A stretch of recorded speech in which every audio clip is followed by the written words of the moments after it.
Monkey pox बीमारी को लेकर स्वास्थ्य विभाग अलर्ट मोड पर है। मुख्य चिकित्सा अधिकारी द्वारा आम जनता से अपील की है कि वह इस बीमारी को लेकर सावधानी बरतें।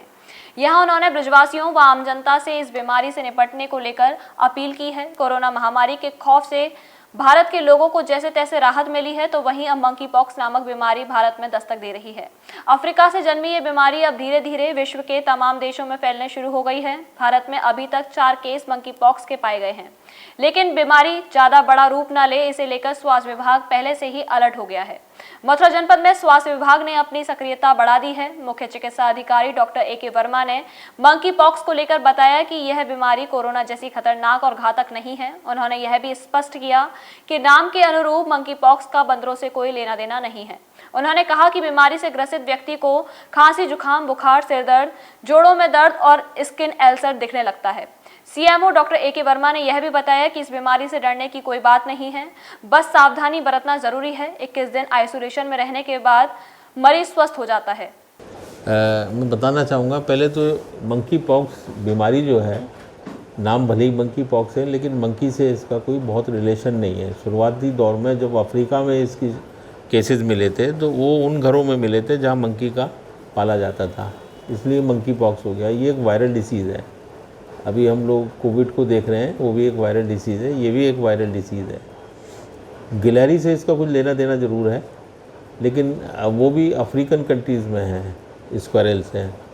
और अगर जहाँ तक बात करें कि इससे हमारे इस समय हिंदुस्तान में क्या स्थिति है, तो टोटल 4 केस हमारे जनपद मतलब हिंदुस्तान में पाए गए हैं, 3 केरल में और 1 अभी रिसेंटली दिल्ली में मिला है।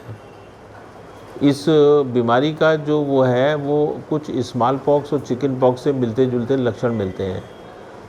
मेन चीज़ है इसका वही खांसी, जुकाम, बुखार, जोड़ों में दर्द, सिर में दर्द, साथ ही साथ स्किन पर अल्सर्स मिलने शुरू हो जाते हैं।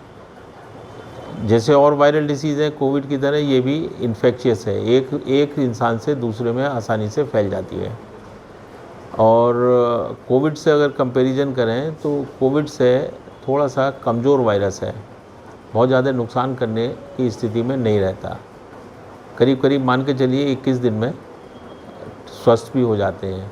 फर्टिलिटी बहुत ज़्यादा नहीं है, लेकिन है, ऐसा नहीं है कि फर्टिलिटी नहीं है, लेकिन इसकी इन्फेक्टिविटी बहुत ज़्यादा है। एक से दूसरे में बहुत सारे चीज़ों से फैल सकता है।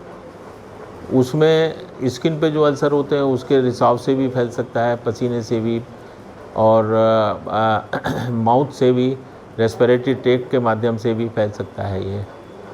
तो इसके फैलने के तरीके काफ़ी सोर्सेज हैं, इसीलिए जब जांच कराई जाती है तो इसमें ब्लड टेस्ट, यूरिन टेस्ट के साथ साथ जो हमारे स्किन के अल्सर्स हैं, इनसे भी हम ले कर के पदार्थ और इसको जांच के लिए भेजते हैं वायरस के लिए। एक और इसके लिए महत्वपूर्ण चीज़ मैं बताना चाहूँगा कि इसमें जो है क्योर रेट अच्छा खासा हो जाता है, बहुत ज़्यादा फर्टिलिटी बहुत ज़्यादा नहीं रहती, लेकिन वो जो अवधि है, जिस अवधि में मरीज़ बीमार रहता है, वो अवधि थोड़ा सा पीड़ादायक होती है, क्योंकि स्किन में अल्सर होते हैं, स्किन में नोड्यूल्स बन जाते हैं, लिम्फ नोड्स इन्वॉल्व हो जाते हैं। तो ऐसी परिस्थिति में जो इससे पीड़ित होते हैं उनको परेशानी थोड़ा सा ज़्यादा झेलनी पड़ती है। और उपचार में जब जहाँ तक बात करें तो महत्वपूर्ण चीज़ ये है कि अगर कोई पॉजिटिव मरीज़ मिलता है तो उससे औरों को बचाओ, क्वारंटाइन करना इसमें महत्वपूर्ण चीज़ है। दूसरी चीज़ इसमें भी आइसोलेशन में रखना भी पड़ता है 21 दिन तक, जब तक रिसाव स्किन से या बाकी चीज़ों से वायरस का हो रहा है। और वही जैसे कोविड में आइसोलेशन और क्वारंटाइन करना, जो कॉन्टैक्ट्स हैं उनको क्वारंटाइन करना, ये सारी चीज़ें प्रक्रिया इसमें भी अपनाई जाती हैं। अभी तक हमारे उत्तर प्रदेश में कोई भी केस नहीं मिला है सस्पिशियस केस, और हम लोगों ने व्यवस्था ये कर रखी है कि सभी सामुदायिक स्वास्थ्य केंद्र पर 2 बेड हम लोग अलग से आइसोलेशन के लिए तैयार कर रहे हैं। डिस्ट्रिक्ट कंबाइंड हॉस्पिटल में कल सीएमएस साहब से भी बात हो गई, 10 बेड हमारे ऑलरेडी तैयार हैं 3री मंजिल पर। तो अगर कोई मिलता है तो मेन उसमें आइसोलेशन है। अच्छा, इसमें एक चीज़ और है कि जो इसका उपचार करेंगे हमारे कर्मी, उनको भी हम प्रशिक्षण दिलाने की व्यवस्था कर रहे हैं सभी सामुदायिक स्वास्थ्य केंद्र के इंचार्ज के माध्यम से। और मेन चीज़ ये है कि इसमें जब भी इसको सैम्पलिंग करी जाए या ट्रीटमेंट करा जाए तो वही पीपीई किट, ग्लव्स, मास्क, ये सारी चीज़ पर्सनल प्रोटेक्टिव मेजर्स जो है ना, इसमें भी वो हमें इस्तेमाल करने हैं। ट्रांसपोर्ट करना है तो एम्बुलेंस से भी ट्रांसपोर्ट करते समय पीपीई किट पहन के ही साथ में व्यवस्था में ट्रांसपोर्ट किया जाना है। और ये सारी चीज़ें एम्बुलेंस को बाद में सैनिटाइज भी कराना है।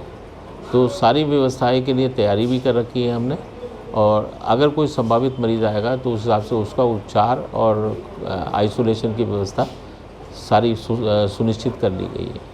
Mehta hospital and IVF centre Mathura में प्रसूति एवं स्त्री रोग व निसंतान संबंधी सभी रोगों के इलाज के साथ साथ निसंतान स्त्री व पुरुषों की सभी जांचें व इलाज, सभी दूरबीन ऑपरेशन संभव। इसके अलावा घुटने, कूल्हे का जोड़ बदलना, नेलिंग, प्लेटिंग द्वारा जटिल फ्रैक्चर का उपचार, दूरबीन द्वारा जोड़ों का इलाज दिल्ली, आगरा से आधे रेट में उपलब्ध है। नवजात शिशु एवं बाल रोग विभाग में एक्यूबेटर, नेबुलाइजर, टीकाकरण एवं गहन चिकित्सा कक्ष उपलब्ध है। विशेष सुविधाएं मॉड्यूलर ऑपरेशन थिएटर, अत्याधुनिक anaesthesia work station, digital x-ray, advance high risk labour room, air condition कमरे व वार्ड, 24 घंटे फार्मेसी उपलब्ध।